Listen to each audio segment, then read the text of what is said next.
He didn't want the spotlight. He didn't want silk suits. He wasn't even supposed to be the boss, but because his last name was Gotti, Peter had no choice. He was the oldest in a legendary crime family, a quiet figure who kept his head down, ran his rackets, and stayed loyal. But when the Dapper Don went down, it was Peter who stepped in, trying to hold together an empire that was already falling apart. He plied revenge on Sammy the Bull. He went up against the FBI, and in the end, he spent his final days blind, broken, and behind bars, forgotten by the very world he tried to protect. Today, we're digging deep into the life of Peter Gotti, the reluctant boss of the Gambino family, and what happens when blood loyalty becomes your prison sentence. Peter Gotti was born on October 15th, 1939, in the Bronx. He was the eldest of 13 children in the now infamous Gotti family. Growing up in East New York, Brooklyn, Peter lived through tough times. The Gotti household was poor, chaotic, and packed. His father, John Joseph Gotti Sr., bounced between low-paying jobs and trouble with the law. His mother, Fanny, was the glue that held it all together. While younger brother John Gotti would become famous as the Dapper Don, Peter was the opposite. He was quiet, reserved, and loyal. He wasn't book smart, but he had street sense and a reputation for being a solid worker and someone you could count on. In the early years, Peter stayed out of serious trouble. He worked as a regular job as a sanitation worker for the city of New York, but even then he was surrounded by wise guys, many of whom worked in the sanitation department as cover for mob business.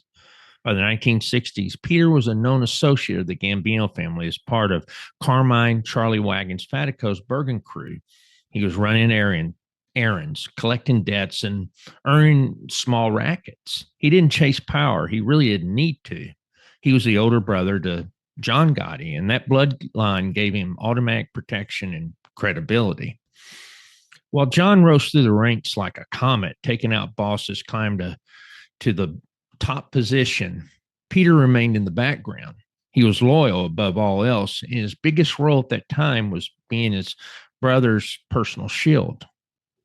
He wasn't flashy or feared, but among the Gotti brothers, he was considered the steady one.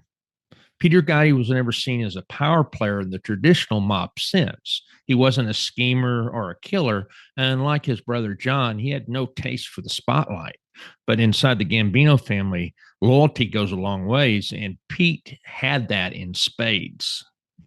By the late 1980s, as John Gotti rose to national fame as boss of the Gambinos, Peter's role started to grow.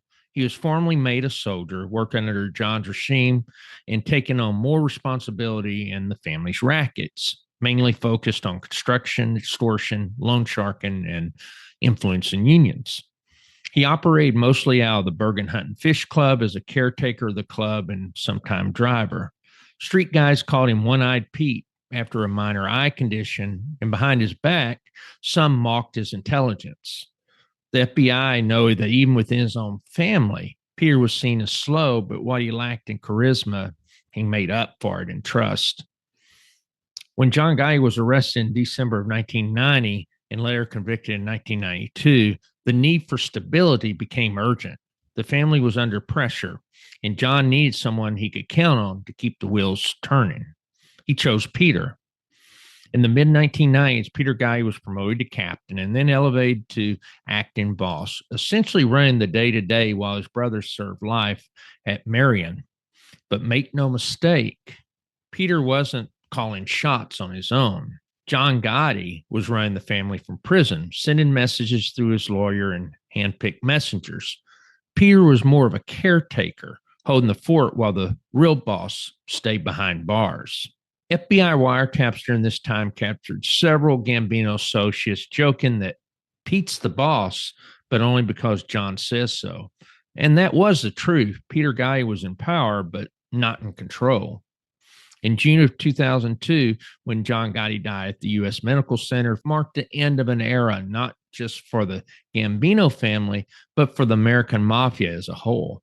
With John gone, Peter Gotti, his loyal older brother, was now the official boss of the Gambino family. But here's the reality. Peter didn't take the reins because he was feared, respected, or politically dominant. He took over because of his last name.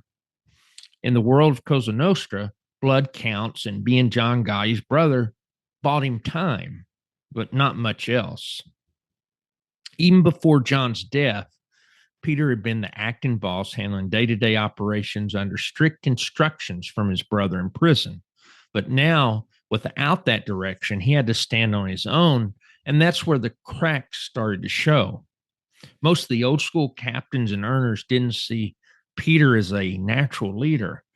He wasn't sharp in the boardroom or feared on the street. You see, Peter Gotti leaned on experienced wise guys like Arnold Squicchieri, who was a longtime Gambino muscle and later underboss. He also had Anthony Scarpacci, who was influential there on Staten Island. And then, of course, Jackie D'Amico, who's a respected capital regime, who eventually moved in as an acting boss. And together they helped Peter run the family and keep it functioning, but it was more patchwork than strategy. The rackets under Peter's watch was your standard fare: extortion from construction firms, payoffs on waterfront operation, no-show union jobs, and gambling operations throughout the boroughs. And you did have some of the guys that made money, like Joe Watts. Joe Watts, for example, had a scheme involving phone cards, and that went down to other people in the family, like future boss Frank Cali and Mikey Scars de Leonardo. So there was new types of operations happening. Law enforcement pressure kept increasing, and wiretaps captured multiple Gambino members, mocking Peter's intelligence and leadership, calling him soft, not boss material, and worse. One federal prosecutor even said Peter Gotti was the boss the way a scarecrow guards a field. He was put there because there was no one else. Still, despite the criticism and whispers, Peter Gotti held the title, and in the eyes of the law and the feds, he was the boss, and that meant he was a target. By the mid to late 1990s, while John Gotti was still in prison, Peter Gotti served as the acting boss. The Gambino family was stressed. Members were flipping, the feds were listening, and internal unity was fraying.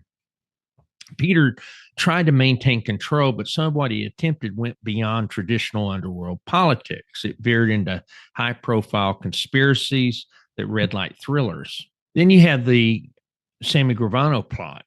Peter Gotti allegedly ordered Huck Carbonero, a trusted Gambino soldier, to lead the hit on Salvatore Sammy the Bull Gravano. Huck actually teamed up with another guy named Salvatore Mangiavalino, a reliable associate skilled in weapons and explosives. Over a year of surveillance, the two scouted Gravano's routines, residence, and neighborhoods. They even acquired bomb-making equipment in Los Angeles as part of their preparation. Gravano was living openly in Scottsdale, Arizona, after giving high-profile interviews, including one with Barbara Walters, which drew attention to his location. The plan unraveled when Gravano was arrested in 2000 on ecstasy trafficking charges, derailing their window of opportunity. Huck was later indicted on racketeering and murder conspiracy charges, and in 2005, sentenced to 70 years in prison for his role. Then you had the Steven Seagal plot. Around 2001, during Peter's tenure as Gambino boss, rumors swirled about a plan tied to Hollywood actor Steven Seagal. You see, Steven Seagal had a falling out with a former producer named Julius Nasso, and according to various sources, Nasso may have requested help from the Gambino family to strong-arm Seagal into settling their dispute. The story claims that Gambino associates confronted Seagal in New York. He's allegedly taken to a Brooklyn restaurant where Anthony Ciccone, a Gambino captain, threatened him and ordered him to resume work with Nasso and also pay a sum of $150,000 per film. Seagal later testified in the 2003 racketeering trial of Peter Gotti, recounting how he was threatened. While it's difficult to confirm where Peter Gotti himself ordered or approved this type of action, the alleged Steven Seagal plot illustrates how the Gambino family under Peter's reign was willing to flirt with public celebrity level intimidation, which really is a dangerous move in a world that was increasingly under scrutiny. With the FBI capturing calls, turning insiders, and leaking conspiracy, these plans became liabilities. The Gravano plot, handled by guys already under federal watch, and the Seagal threats, which had media implications, only added to the firestorm head towards Peter. One law enforcement source put it this way: under Peter, the Gambinos weren't hiding, they were broadcasting their plots to the world. By the early 2000s, all the plot, surveillance, and street whispers caught up with Peter Gotti. The quiet brother who once worked a city sanitation route was now the federal government's number one target in the Gambino family. In 2002, Peter was hit with a sweeping 24-count federal indictment. And the charges were definitely heavy. You had racketeering, extortion, money laundering, obstruction of justice, and conspiracy to commit murder, including the infamous Sammy Gravano hit plot. Prosecutors painted Peter Gotti as the reluctant yet responsible Don, one who tried to fill his brother's shoes but only stepped into a legal minefield.